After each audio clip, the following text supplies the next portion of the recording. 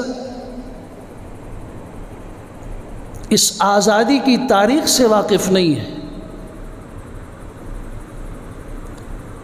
بلکہ افسوس کے ساتھ کہوں گا کہ آپ میں سے بھی بہت کم لوگ ہوں گے جو آزادی کی تاریخ سے واقف ہوں گے۔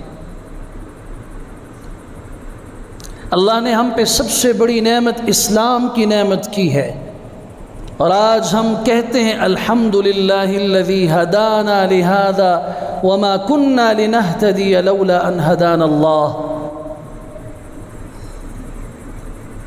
تمام تعریفیں اس اللہ کے لیے ہیں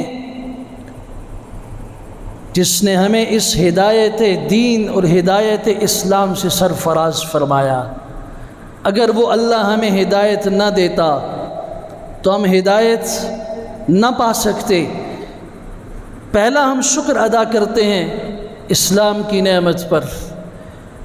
دوسری نعمت صحت، تندرستی، عافیت، سلامتی، رزق، خوشحالی، امن، سکون، یہ دوسری طرح کی نعمتیں ہیں۔ اس پہ بھی ہم اللہ کا شکر ادا کرتے ہیں۔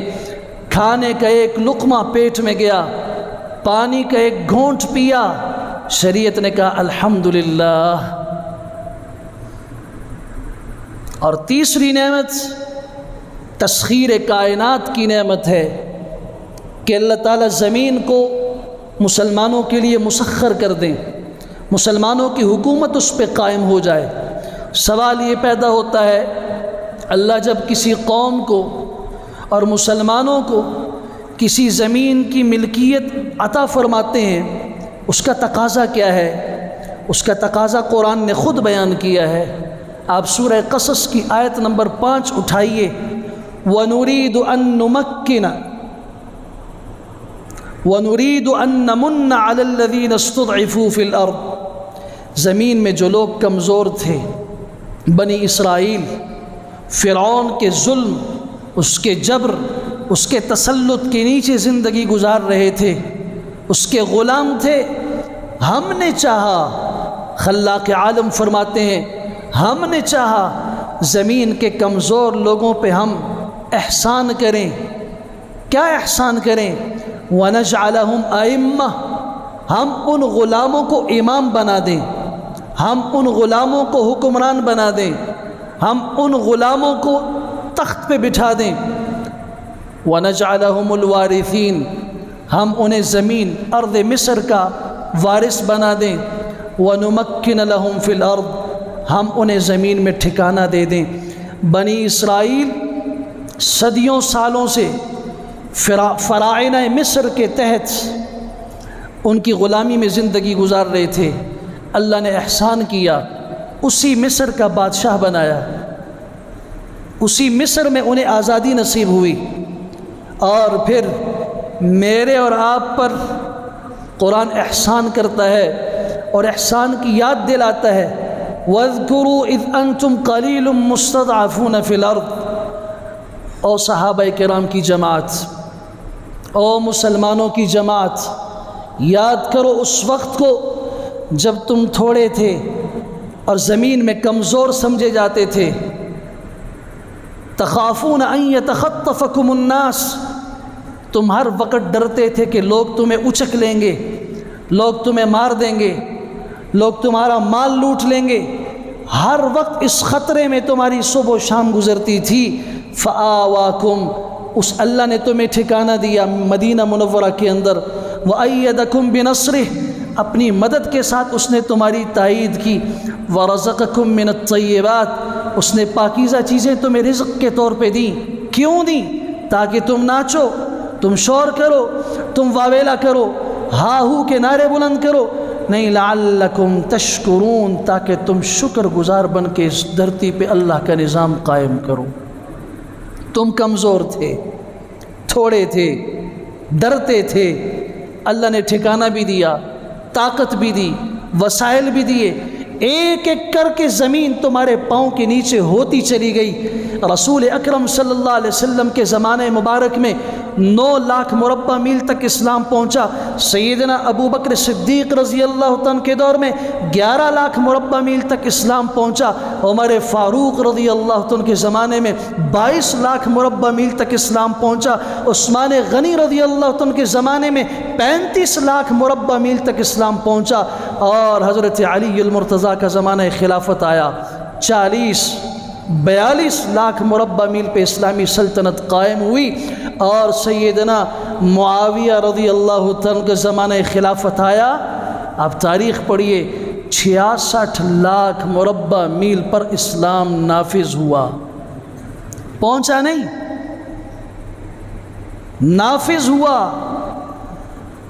جب اللہ کی نصرت آتی ہے، کم من فئۃ قلیلۃ غلبت فئۃ کثیرۃ باذن اللہ، تھوڑی سی جماعتیں اللہ کی نصرت، اللہ کے حکم سے بڑی بڑی جماعتوں پہ غالب آ جاتی ہیں۔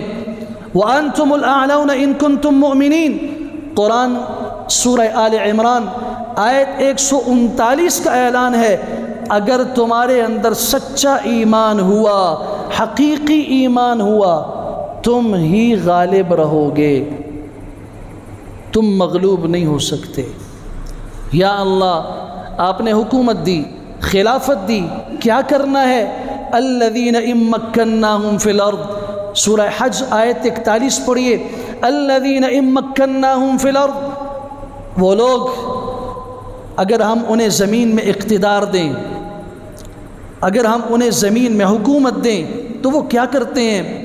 اقاموا الصلاۃ، پہلا کام یہ ہوتا ہے کہ ان کی مساجد آباد ہو جاتی ہیں، نماز پڑھتے نہیں ہیں، نماز قائم کرتے ہیں، ان کی مساجد بھر جاتی ہیں۔ ان کی نماز فجر میں وہ بچہ جو چلنے کے قابل ہو، وہ باپ کی انگلی پکڑ کے، وہ معصوم توتلی زبان کے ساتھ نماز سیکھنے والا، وہ اپنے باپ کے ساتھ نماز فجر میں بھی چل کے آ رہا ہوتا ہے۔ اقام الصلاۃ، ان کا پہلا کام یہ ہوگا، ہم انہیں زمین دیں گے۔ میں پوچھنا چاہتا ہوں ان ظالموں اور بدبختوں سے جو آج اہل علم کے کردار کشی میں لگے ہوئے ہیں، انگلی اٹھا کے کہتے ہیں علماء نے کیا کیا، ان علماء نے کیا کیا، میں آپ سے پوچھتا ہوں، 2.5 مرلے 3 مرلے کے مکان میں تم رہتے ہو، تمہاری بیوی رہتی ہے، تمہارے 3 بچے رہتے ہیں، تم ان 2.5 اور 3 مرلوں کے مالک ہو، اس زمین پہ تم نے کتنا اسلام نافذ کیا؟ تم نے کیا کیا اسلام کے لیے؟ اور چھوڑو اپنی شخصیت کو، لو اللہ کی عدالت میں کھڑے ہو جاؤ۔ میں نہیں کہتا میں بھی اللہ کی عدالت میں کھڑا ہو جاؤں، میں نے اپنے اوپر کتنا اسلام نافذ کیا، میں نے اسلام کے لیے کیا کیا؟ دیندار طبقے پر، داڑھی والے طبقے پر، پگڑی والے طبقے پر، علماء پر، دیندار طبقے پر، یہ میں آگے چل کے بتاؤں گا یہ کس کی روش ہے، کس نے یہ سبق ہمیں پڑھایا ہے۔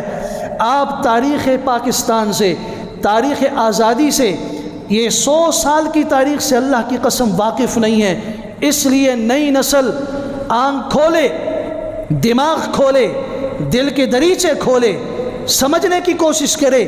مسلمان کو جب اللہ اقتدار دیتا ہے، الذین ان مکناہم فی الارض اقاموا الصلاۃ، وہ نماز قائم کریں گے۔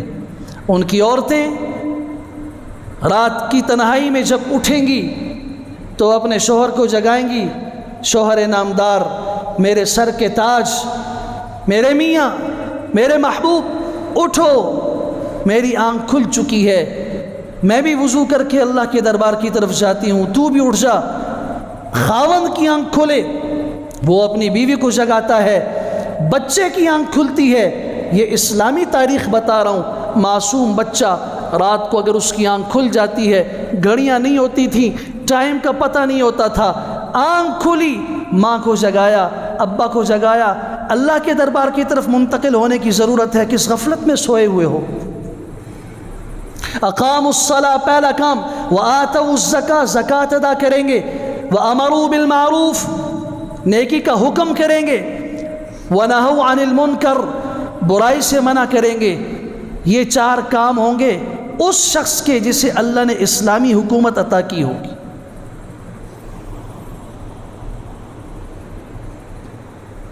پہلی نعمت اسلام کی نعمت ہے میرے اوپر، آپ کے اوپر۔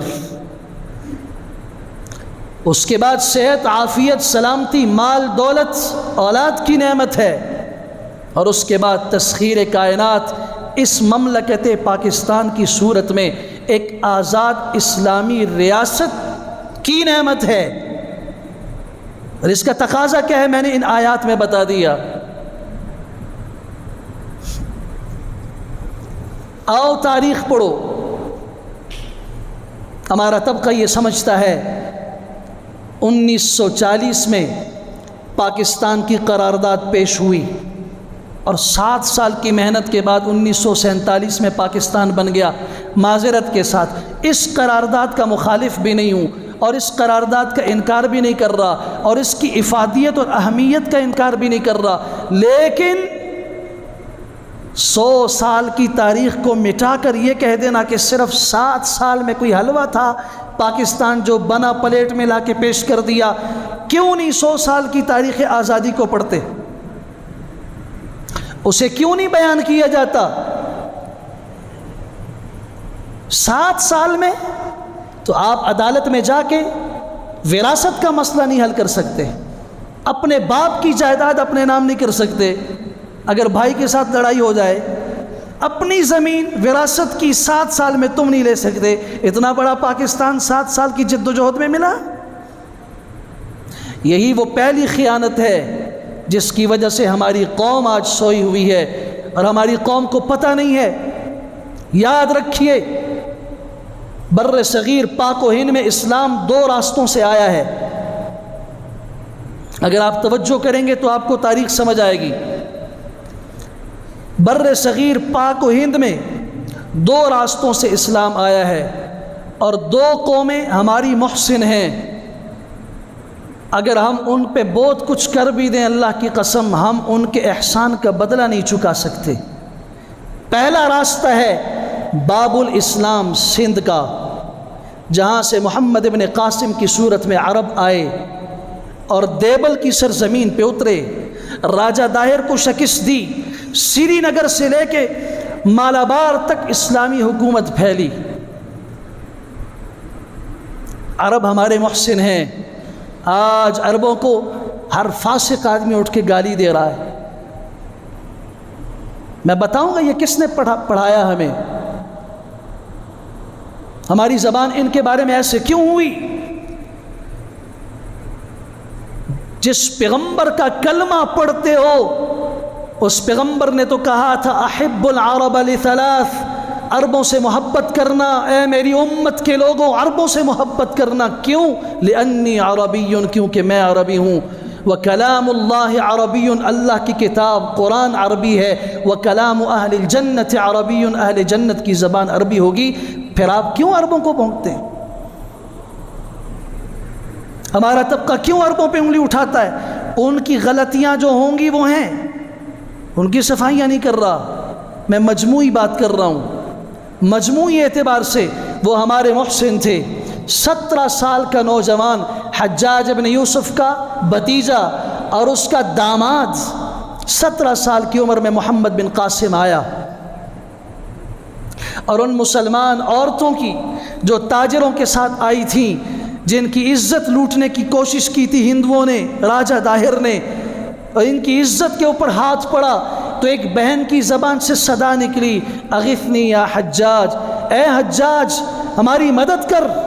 حجاج کو یہ بات پہنچی، دیر نہیں لگائی، اپنے نوجوان بھتیجے اور داماد کو بھیجا کہ تاکہ لوگ کل کو یہ نہ کہیں اوروں کے بیٹوں کو مروایا کرتا تھا۔ داماد بیٹی کی وجہ سے عزیز ہوتا ہے، وہ لخت جگر ہوتا ہے۔ نوجوان کو بھیجا اور پھر اسلامی سلطنت یہاں آئی۔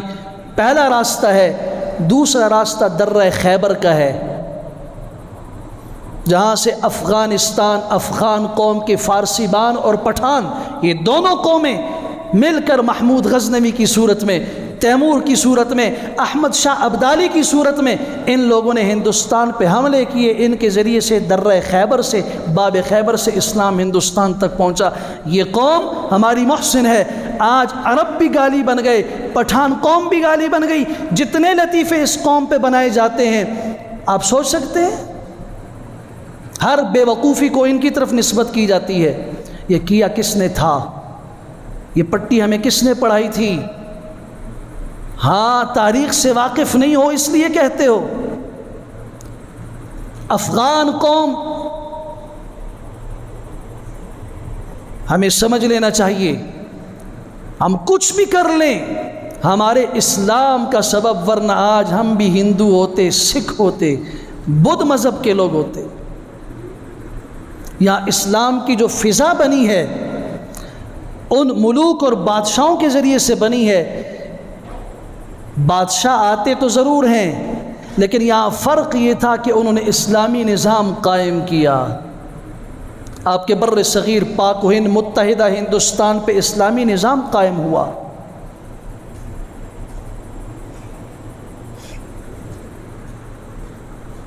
یہاں کہا جاتا ہے کہ صوفیہ آئے، علماء نے محنت کی. یہ بات کی بات ہے. پہلے ممالک فتح ہوئے، ان کو فتح کرنے والے بادشاہ تھے. پھر بر صغیر میں جس وقت انگریز آیا تو انگریز نے ایک ظلم یہ بھی کیا کہ بادشاہت کو گالی بنایا، اور یہاں جمہوریت کا پودا بیج بو کے یہاں سے چلا گیا. اس بادشاہت کے اوپر بڑے الزامات لگائے، میں اس طرف نہیں جاؤں گا. بادشاہت کو گالی بنایا، جبکہ بادشاہت اللہ کی نعمت تھی. اللہ نے قرآن میں کہا بنی اسرائیل کو اذ جعل فیکم انبیاء وجعلکم ملوکا، اللہ کی نعمتوں کو یاد کرو جب اللہ نے تمہارے اندر انبیاء بھی بھیجے، تمہارے اندر بادشاہ بھی بھیجے.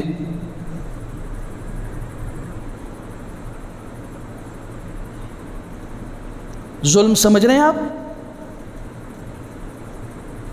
اور اس متحدہ ہندوستان پر 1000 سال تک مسلمانوں نے حکومت کی ہے، اور مسلمان اقلیت میں تھے. یہاں ہندو زیادہ تھے. مسلمان باہر سے آئے ہیں، عرب سے آئے، افغانستان سے آئے. ایک تو باہر کی قوم تھی مہمان، اور نمبر 2 تعداد میں تھی تھوڑی، لیکن اللہ کی نصرت جب شامل ہوئی، انتم الاعلون ان کنتم مؤمنین، اگر تمہارے اندر حقیقت میں ایمان ہوگا تو تم ہی غالب رہو گے. یہاں ہندوؤں کی اکثریت کے باوجود آنے والے مہمان اور اقلیت میں 1000 سال تک حکمران رہے. اللہ اکبر. یہ ہماری تاریخ ہے. اس کی وجہ یہ تھی کہ انہوں نے آ کے اسلامی نظام قائم کیا. یہاں پر اراضی کا نظام تھا، اسلامی تھا. عدالتوں کا نظام تھا، اسلامی تھا. فوجداری کا نظام تھا، اسلامی تھا. نظام تعلیم تھا، اسلامی تھا. اورنگزیب عالمگیر بادشاہ گزرا ہے، صاحب علم تھا. گھر کے سامنے مسجد بنائی، اور مسجد بنانے کے بعد اعلان کیا کہ اس مسجد کا افتتاح وہ شخص کر گیا جس شخص کی کبھی تہجد کی نماز بالغ ہونے کے بعد قضا نہیں ہوئی ہوگی، جس کی تکبیر اولیٰ کبھی نہیں رہی ہوگی، جس کی نظر کبھی غیر محرم پہ نہیں پڑی ہوگی. جب اعلان کیا گیا مسجد کے افتتاح کے موقع پر، کوئی آگے نہیں بڑھ سکا. لمبا زمانہ ہے بالغ ہونے کے بعد. تو پھر خود خلیفہ وقت کو دیکھا گیا کہ اورنگزیب عالمگیر روتے ہوئے آگے بڑھا. یہ میرے اور میرے رب کے بیچ میں راز تھا، لیکن کیا کرتا؟ اب مسجد کے افتتاح کے لیے میں نے عہد کیا تھا، اللہ کی قسم ہندوستان کے لوگوں گواہ رہو، میں جب سے بالغ ہوا ہوں اس کے بعد میری تہجد کی نماز نہیں رہی، میری تکبیر اولیٰ کبھی فوت نہیں ہوئی، میری نظر کبھی غیر محرم پہ نہیں پڑی. صرف یہ کارنامہ نہیں ہے، الفتاوی الہندیہ، فتاوی عالمگیری کے نام سے اس نے فتوے کی کتاب لکھی ہے، آج بھی ہماری لائبریریوں میں موجود ہے۔ کوئی مفتی فتویٰ نہیں دے سکتا جب تک فتاوی ہندیہ اس کے سامنے نہ ہو۔ 50 علماء کرام کی جماعت بنا کے اس شخصیت نے کیا، لیکن تاریخ کا ظلم دیکھیے، جب انگریز آیا اس نے اس کو ظالم کے روپ میں ہمیں بتایا۔ جو تاریخ لکھی اس نے کہا کہ اورنگزیب نے اپنے بھائی کو قتل کیا، اورنگزیب نے اپنے باپ کو جیل میں ڈالا۔ تاریخ کو مسخ کر کے اپنی مرتب کی ہوئی تاریخ ہمارے اوپر مسلط کی، اور اکبر جیسا بے دین اور عیاش اور ظالم شخص کو آج بھی ہمارے بر صغیر پاک و ہند کی تاریخ کے اندر ایک ہیرو کی شکل میں پیش کیا جاتا ہے۔ آپ نے اسکولوں میں نہیں پڑھا؟ کبھی تاریخ پڑھو۔ اکبر کون تھا؟ دین اکبری ایجاد کرنے والا، ایک نیا دین بنانے والا، جس میں ہندوازم بھی، سکھ ازم بھی، اسلام کے قوانین بھی، بدھ مت کے قوانین بھی، جتنے بھی مذاہب تھے بر صغیر میں سب کا ملغوبہ اس نے بنایا، نیا دین بنایا۔ ابو الفیض فیضی کے ذریعے سے نئی نئی باتیں لائیں۔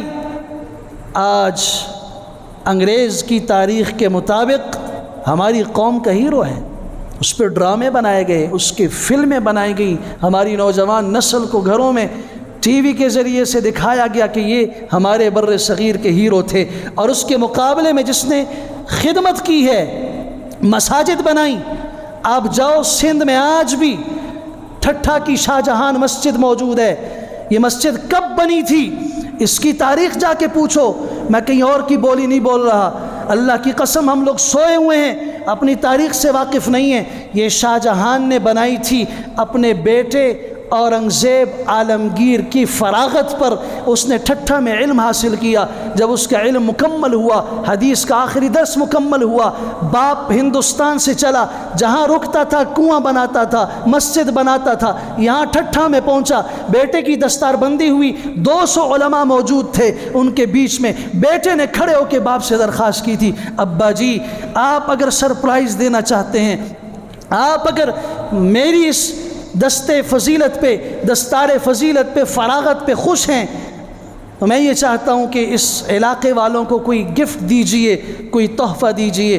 اور وہ تحفہ یہ ہے، یہاں مدرسہ نہیں، یہاں کچی مسجد ہے، شاندار مسجد بنائیے، یہاں علماء کا وظیفہ جاری کیجئے۔ شاہ جہان مسجد اپنے بیٹے اورنگزیب عالمگیر کے عالم بننے کی خوشی میں ٹھٹھا والوں کا تحفہ ہے، جو آج بھی وہاں اپنی عظمت کو بتا رہا ہے۔ لیکن میرا مسلمان بھائی وہاں صرف جا کے سیلفیاں لے لیتا ہے، وہاں جا کے صرف عیاشی سمجھ کے سمجھتا ہے ایک تفریح کی جگہ ہے، ایک تاریخی سیر کی جگہ ہے۔ وہ مسجد کو سیرگاہ سمجھ کے فوٹو کھینچ کے وہاں کچھ تاریخی یادیں اپنے پاس لکھ کے واپس آ جاتا ہے۔ اسے معلوم نہیں ہوتا یہ مسجد اورنگزیب کی عظمت بتا رہی ہے، یہ شاہ جہان کی عظمت بتا رہی ہے، جنہوں نے مساجد بنائی، مدارس بنائے، علم کو ترقی دی۔ انگریز نے اپنی لکھی ہوئی تاریخ کے اندر ان لوگوں کو بدنام کیا، اور آج ہمارا دانشور اسی تاریخ کو پڑھ کے علماء کو گالیاں دے رہا ہے۔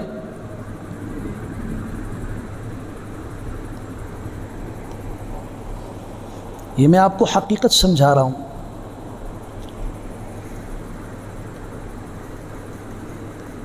جب مسلمان اپنے ماضی کو فراموش کرے گا تو اس کا مستقبل تاریخ کے سوا کچھ نہیں ہو سکتا۔ ہمارا ملک عظیم ملک ہے، لیکن مجھے بتائیے کہ مکہ مکرمہ کے برابر اس کا تقدس ہے؟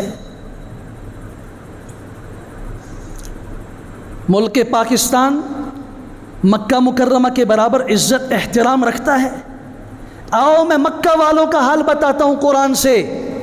سورۃ النحل اٹھاؤ، اس کی آیت 112 کا ترجمہ گھر میں پڑھ لینا۔ ضرب اللہ مثلا قریۃ کانت آمنۃ مطمئنہ یأتیہا رزقہا رغدا من کل مکان فکفرت بانعم اللہ فاذاقہا اللہ لباس الجوع والخوف بما كانوا یصنعون۔ اللہ نے ایک مثال بیان کی اس قوم کی جو امن میں تھی، مطمئن تھی، جن کے پاس کھلا رزق آتا تھا، پھر کیا ہوا؟ اس قوم کی روش بدل گئی، قوم نے اللہ کی ناشکری شروع کر دی، ناقدری ہوئی، اللہ کی ناشکری ہوئی۔ فَأَذَاقَهَا اللَّهُ لِبَاسَ الْجُوعِ وَالْخَوْفِ، اللہ نے نعمتیں چھین لی، اللہ تعالیٰ نے امن لے لیا، اللہ نے فراخی لے لی، وہ جو رزق آتا تھا دنیا سے کھنچ کر اللہ نے واپس لے لیا، اس کے خزانے روک لیے۔ فَأَذَاقَهَا اللَّهُ لِبَاسَ الْجُوعِ، اللہ نے اس قوم کو بھوک کا لباس پہنا دیا، والخوف، خوف مسلط کر دیا۔ کیوں؟ بما كانوا يصنعون، ان کے اعمال کی وجہ سے۔ اگر مکہ کی مقدس سرزمین کے لوگ بگڑ جائیں تو اللہ تعالیٰ فراخیاں واپس کر دیتا ہے۔ لَقَدْ كَانَ لِسَبَإٍ فِي مَسْكَنِهِمْ آيَةٌ جَنَّتَانِ عَنْ يَمِينٍ وَشِمَالٍ كُلُوا مِن رِّزْقِ رَبِّكُمْ وَاشْكُرُوا لَهُ بَلْدَةٌ طَيِّبَةٌ وَرَبٌّ غَفُورٌ فَأَعْرَضُوا فَأَرْسَلْنَا عَلَيْهِمْ سَيْلَ الْعَرِمِ وَبَدَّلْنَاهُمْ بِجَنَّتَيْهِمْ جَنَّتَيْنِ ذَوَاتَيْ أُكُلٍ خَمْطٍ وَأَثْلٍ وَشَيْءٍ مِّن سِدْرٍ قَلِيلٍ۔ آپ اٹھاؤ سورہ سبا کے اندر، سورہ سبا میں کیا ہے؟ قوم سبا جہاں انبیاء گزرے، قوم سبا جہاں حضرت موسیٰ علیہ السلام سفر کر کے گئے۔ قوم سبا کون سی؟ یمن کی عظیم قوم، شعیب علیہ السلام جس علاقے سے تعلق رکھتے ہیں، عظیم انبیاء کی سرزمین۔ اللہ نے ادھر بھی جنت دی، باغ دیا، راستے کے بائیں طرف بھی باغ دیا، پھلوں کی فراوانی، امن و سکون۔ فَأَعْرَضُوا، قرآن کہتا ہے قوم نے پاسا پلٹ دیا، قوم بگڑ گئی۔ جب قوم بگڑی تو اللہ تعالیٰ نے کیا کر دیا؟ فَأَرْسَلْنَا عَلَيْهِمْ سَيْلَ الْعَرِمِ، وہ بند، وہ ڈیم جو ان کے باغات اور کھیتیوں کو سیراب کرتا تھا، اللہ نے اس کے اوپر چوہے مسلط کیے، انہوں نے اس کے تختے کھائے، ڈیم پھٹا، پانی کی لہر اٹھی، قوم کا ایک فرد صرف باقی بچا جو اس وقت مکہ کے سفر پہ نکلا ہوا تھا، باقی قوم کے بچے بوڑھے سب، مرد عورت جانور، کوئی زندہ باقی نہیں بچا۔ پھر کیا ہوا؟ پانی کا سیلاب آنے کے بعد وَبَدَّلْنَاهُمْ بِجَنَّتَيْهِمْ جَنَّتَيْنِ ذَوَاتَيْ أُكُلٍ خَمْطٍ وَأَثْلٍ وَشَيْءٍ مِّن سِدْرٍ قَلِيلٍ، وہاں جاؤ، بیری، کانٹے دار، کیکر، یہ چیزیں رہ گئیں، پھلدار درخت ختم ہو گئے۔ سورہ قریش پڑھی، فَلْيَعْبُدُوا رَبَّ هَذَا الْبَيْتِ الذي اطعمهم من جوع وآمنهم من خوف، بھوک میں اللہ نے کھانا کھلایا، خوف میں اللہ نے امن دیا۔ مکہ کا ایک آدمی جہاں ہوتا تھا قافلے میں، لوگ لوٹا ہوا مال واپس کر دیتے تھے کہ یہ اللہ کے گھر کے پڑوسی ہیں، ان کی بد دعا ہمیں تباہ کر دے گی، ایسی عزت اللہ نے دی۔ لیکن جب اس قوم نے امام الانبیاء صلی اللہ علیہ وسلم پہ پتھر برسائے، ان کو ہجرت پہ مجبور کیا، جب تک حضور صلی اللہ علیہ وسلم ان کے بیچ میں مکہ مکرمہ میں تھے، 13 سال تک ہر ظلم انہوں نے کیا، ہر ستم انہوں نے کیا، لیکن جب تک حضور تھے ان پر عذاب نہیں آیا۔ اللہ کا اعلان تھا وَمَا كَانَ اللَّهُ لِيُعَذِّبَهُمْ وَأَنْتَ فِيهِمْ، جب تک آپ ان میں ہوں گے اللہ ان پہ عذاب نہیں بھیجے گا۔ یاد رکھیے، نیک لوگوں کا ہونا، صلحاء کا ہونا، یہ قوم کے لیے بیماریوں سے، آفات الہیہ سے بچنے کا سبب اور ذریعہ ہوتا ہے۔ میں حدیث سنا رہا ہوں، ایک قوم گناہ کر کر کے اللہ کے عذاب کی مستحق ہو جاتی ہے۔ رسول اکرم صلی اللہ علیہ وسلم نے فرمایا عذاب ان کے سروں پہ منڈلا رہا ہوتا ہے۔ اس قوم میں چند بچے قرآن پڑھ رہے ہوتے ہیں سحری کے وقت، کچھ لوگ تہجد کی نماز میں آہو بکا کر رہے ہوتے ہیں، کچھ لوگ یستغفرون بالاسحار، سحری کے وقت اللہ سے گناہوں کی معافی مانگ رہے ہوتے ہیں۔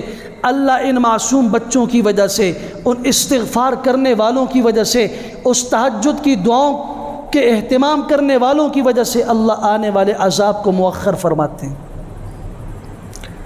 اللہ ان کی حفاظت فرماتے ہیں۔ انگریز نے، میں عرض کر رہا تھا، مسلمان مہمان بن کے آئے، اقلیت میں آئے، لیکن اسلام نافذ کیا۔ اللہ نے تجارت کے ذریعے آنے والے مسلمانوں کے ذریعے سے پورے خطے کے اندر مسلمانوں کو 1000 سال تک حکومت دی۔ پھر اللہ کا قانون وہی ہوتا ہے، طریقہ نہیں بدلتا۔ سنت اللہ فی الذین خلو من قبل، طریقہ اللہ کا پہلے بھی وہی تھا، آج بھی۔ جو معاملہ اللہ نے ان کے ساتھ کیا اسی طرح اللہ نے ان کے دشمن کے ساتھ بھی کیا۔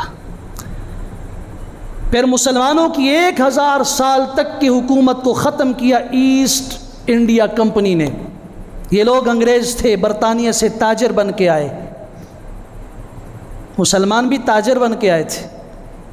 وہ تاجر بن کے آئے اور مسلمان حکومت سے اجازت لے کے آئے کہ ہمیں تجارت کرنے کی اجازت دی جائے، مہمان بن کے آئے، لیکن وہ مسلمان عیاشیوں میں مبتلا ہوئے، اسلامی نظام ان کے سروں پہ تھا، بھول گئے، ان کو ماننے والا کوئی نیچے نہیں رہا۔ پھر اللہ تعالیٰ نے ان کو مہمان بنا کے حکومت عطا کی تھی، اللہ نے دوسری قوم کو مہمان بنا کے تاجر بنا کے لایا اور مٹھی بھر کی تعداد کو ان پہ ایسے مسلط کیا۔ وہ پورے متحدہ پاکستان و ہندوستان جس میں بنگلہ دیش بھی تھا، یہ سارے ممالک تھے، اس سارے خطے میں 1000 سال تک مسلمانوں کی حکومت قائم رہی۔ اللہ نے وہ لی اور مسلمانوں کا وہ حشر ہوا۔ ایک مسلمانوں کو پاکستان کی صورت میں ٹکڑا ملا، بنگلہ دیش کی صورت میں ملا۔ بنگلہ دیش 55% تھا، پاکستان 45% ہے۔ 45% صرف ہمارے پاس رہ گیا، 55% ہمارے ہاتھ سے نکل کے دوسری طرف چلا گیا، کشمیر نکل گیا۔ حیدرآباد دکن میں مسلمان اکثریت تھے، نکل گئے، بندر بانٹ کر دی گئی۔ چاہیے تو یہ تھا، آج آپ سب لوگ انگریز کو کہتے ہیں اس نے تقسیم کی اور مسلمانوں کو وہ دیا یہ دیا، بندر بانٹ اگر نہیں کی، 1000 سال تک مسلمانوں نے حکومت کی ہے، ہندوؤں نے ایک دن بھی حکومت نہیں کی۔ حق کس کا تھا؟ جاتے وقت کس کو دی جاتی حکومت؟ جس سے چھینی ہے، ساری ہندوؤں کو بھی نہیں دی، کیونکہ پھر مسلمان رد عمل میں کھڑے ہوں گے، اور ان کی بدر کی تاریخ سے تو ساری دنیا واقف ہے۔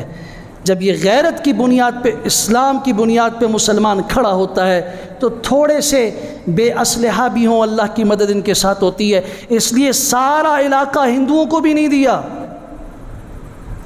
تقسیم اس انداز سے کی، مسلمان بٹ گئے۔ ہم باجے لے کر بڑے بڑے باں باں کرتے ہیں کہ جی پاکستان زندہ باد اور جشن پاکستان ہم منا رہے ہیں۔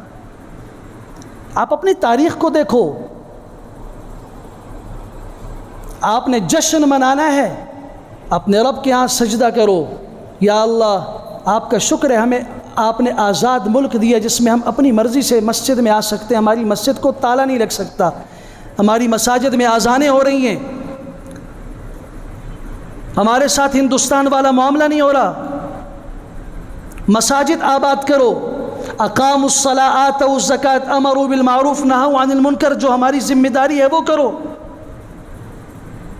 پٹاخے پھوڑنے سے آپ خوشی کا اظہار کر رہے ہو اور آپ سمجھتے ہو کہ ہم اس آزادی کی حقیقی قربانیوں کا نتیجہ اور اس کا شکریہ اپنے رب کے حضور پیش کر رہے ہیں۔ علماء کی نفرت بٹھائی گئی، دیندار طبقے کی نفرت بٹھائی گئی، علماء کو گالی بنایا گیا، حالانکہ سب سے زیادہ جو اس خطے کے اندر قربانی ہے وہ علماء کی ہے۔ 10,000 علماء کو دہلی کے چوک سے لے کے خیبر کے چوک تک پھانسی گھاٹ کم پڑ گئے، تاریخ پڑھو آپ، پھانسی گھاٹ کم پڑ گئے، ہر درخت کے ساتھ مسلمان عالم کی لاش لٹکی ہوئی تھی۔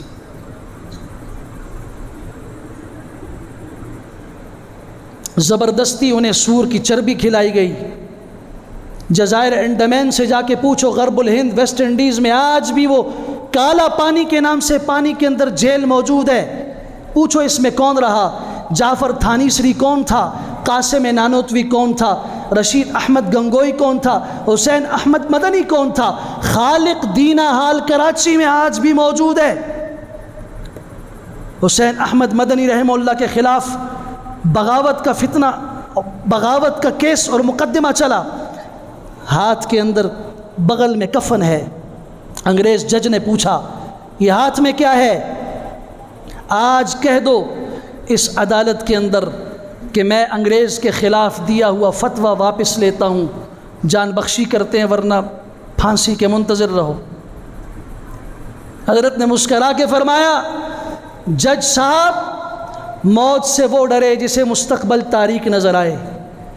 میں اپنے ساتھ جب دہلی سے چلا ہوں، یہ دیکھیے کپڑے ساتھ لے کر نہیں آیا، ساتھ کچھ چیز لے کر نہیں آیا، لایا ہوں تو کفن کا ٹکڑا خود ساتھ لایا ہوں، اس پاکیزہ کفن میں مجھے دفن کیا جائے، میں انگریز کے دیے ہوئے کفن میں بھی مدفون ہونا نہیں چاہتا۔ احمد علی لاہوری کون تھا؟ جس کے دونوں طرف برف کی سلیں رکھ کے بیچ میں اس کو لٹایا جاتا، سن ہو جاتا جسم، اور کہا جاتا اب بولو، انگریز کے خلاف مقدمہ واپس لیتا ہوں، انگریز کے خلاف فتویٰ واپس لیتا ہوں، چھوڑ دیں گے۔ فرمایا اس جسم سے، یہ جسم تمہیں ٹھنڈا ہوتا ہوا، یہ جسم تمہیں سکڑتا ہوا نظر آ رہا ہے، اس میں دھڑکتے ہوئے دل کے اندر ایمان اس طرح روشن ہے، اس کے اوپر ابھی جماؤ نہیں آیا، وہ ابھی منجمد نہیں ہوا، وہ برف نہیں بنا، وہ زندہ ہے، وہ تابندہ ہے۔ جاؤ پوچھو عبید اللہ سندھی کون تھا۔ چند لوگوں کے نام آپ کو پتہ ہے؟ ہماری تاریخ میں جو ختنہ کرنے والا ہوتا تھا حجام، اس کو انگریز نے کیا نام دیا؟ خلیفہ۔ تاریخ پڑھیے، خلیفہ، چونکہ مسلمانوں کا جو امیر ہوتا ہے خلیفہ ابو بکر صدیق، خلیفہ عمر فاروق، وہاں خلفاء ہوتے ہیں، حکمران نہیں ہوتے۔ خلیفہ کے عظیم لفظ کو اٹھا کے ختنہ کرنے والے کا نام رکھا۔ آپ اپنے پاکستان کے اندر دیکھو، میرا ملک ہے، دل خون کے آنسو روتا ہے کہ انگریز نے علماء کے ساتھ کیا کیا، تاریخ بھی جیسے مرتب کی، آج نئی نسل بھی اسی روش پہ چل رہی ہے، ان سے گلا نہیں ہے، انہوں نے جو تاریخ لکھی وہ تو لکھی۔ ضیاء الحق کے زمانے تک فوج کے اندر خطیب کا جو رینک تھا وہ چمار کے برابر تھا، چمار بھنگی، گٹر صاف کرنے والا خطیب۔ یہ میں وہ بات کر رہا ہوں جو آپ معلوم کر سکتے ہیں۔ کس چیز پہ خوش ہو آپ؟ آج بھی نہیں ہے 5 اسٹار ہوٹل کا مالک جب اپنی گاڑی سے نیچے اترتا ہے، وہ 3 پیس سوٹ میں ہوتا ہے، اور اس کی گاڑی کا دروازہ کھولنے والا اور اس ہوٹل کے دروازے کے اوپر چوکیدار، شلوار قمیص اور شیروانی، اور سر کے اوپر پنجاب کی عزت کا شملے والا پگ اس کے سر پہ ہوتی ہے۔ چوکیدار اور ملازم کے سر پر مسلمانوں کا عظیم ترین عزت والا لباس رکھ کر مسلمانوں کو بتایا گیا کہ تمہارا لباس بھی اس کے قابل ہے اور تم بھی اس کے قابل ہو۔ معذرت کے ساتھ آج تک ہم پہ جو مسلط ہیں انہی کی اولاد ہیں، انہی کے بوٹ پالش کرنے والوں کی نسل ہیں، جنہیں انہوں نے بڑی بڑی زمینیں اور جائیدادیں علماء کو تو انہوں نے پھانسیوں پہ لٹکایا، علماء کو تو آج تک گالی بنایا، عرب کو آج تک گالی بنایا، افغان قوم کو آج تک گالی بنایا، جو ہمارے ہاں بر صغیر میں اسلام کے آنے کا بنیادی سبب بنے تھے۔ نظام تعلیم کو تبدیل کر دیا، عدالت کے اندر نظام کو تبدیل کر دیا، فوجداری نظام تبدیل کیا، اراضی کا نظام تبدیل کیا، سارے نظام تبدیل کر کے ان کا تل پٹ کر کے رکھ دیا، اور مسلمان کہتا ہے ہمیں انگریز نے بہت کچھ دیا۔ پٹڑی لائے جی، بر صغیر میں پہلی ریل چلائی، اپنی ضرورت کے لیے چلائی۔ آپ کے دین کے ساتھ کیا کیا؟ آپ کے دیندار طبقے کے ساتھ کیا کیا؟ یہ تو میں بری الذمہ ہونے کے لیے ان در و دیوار کو اللہ کی بارگاہ میں گواہ بنا کے کہتا ہوں کہ اللہ مجھے قیامت میں اس جرم میں نہ پکڑے۔ اللہ کی قسم، اگر ان علماء کی قربانیاں نہ ہوتیں جنہوں نے جانیں دیں، جیلیں بھری، پھانسی گھاٹ کم کر دیے، اگر ان کی قربانیاں آج تک نہ ہوتیں، آج آپ کی اس نسل کے اندر اور آپ میں کلمہ طیبہ پڑھنے والا کوئی موجود نہ ہوتا، نسل بدل جاتی۔ ان علماء نے مدارس قائم کیے، چندے لیے، ایک ایک روپے اور پائی کے لیے، نوابوں کے ہاتھ آگے ہاتھ نہیں۔ مولانا اشرف علی تھانوی صاحب رحمہ اللہ کے پاس نواب آیا، نواب آف دکن، مسلمان تھا۔ حضرت 1 لاکھ روپے لے کے آیا ہوں، ملاقات کی اجازت دیجیے۔ فرمایا میری تخلیہ کا وقت ہے، عبادت کا وقت ہے، فلاں وقت آ جاؤ۔ اس نے کہا نواب صاحب آئے ہوئے ہیں، ان کو بتا دینا۔ فرمایا نواب ہو کوئی بھی ہو، یہ وقت ان کا نہیں ہے۔ اگلا جواب آیا، حضرت آپ کو ایسا مرید نہیں ملے گا، آپ کو ایسا مسلمان نہیں ملے گا، 1 لاکھ روپے لایا ہوں۔ اس زمانے میں 1 لاکھ کی بڑی وقت تھی۔ ہمارے علماء کو اللہ جزائے خیر دے، دین کا سودا نہیں کیا۔ مولانا اشرف علی تھانوی صاحب کا وہ جملہ دل کی تختیوں پہ لکھ کے جا کے گھر میں بچوں کو بتاؤ۔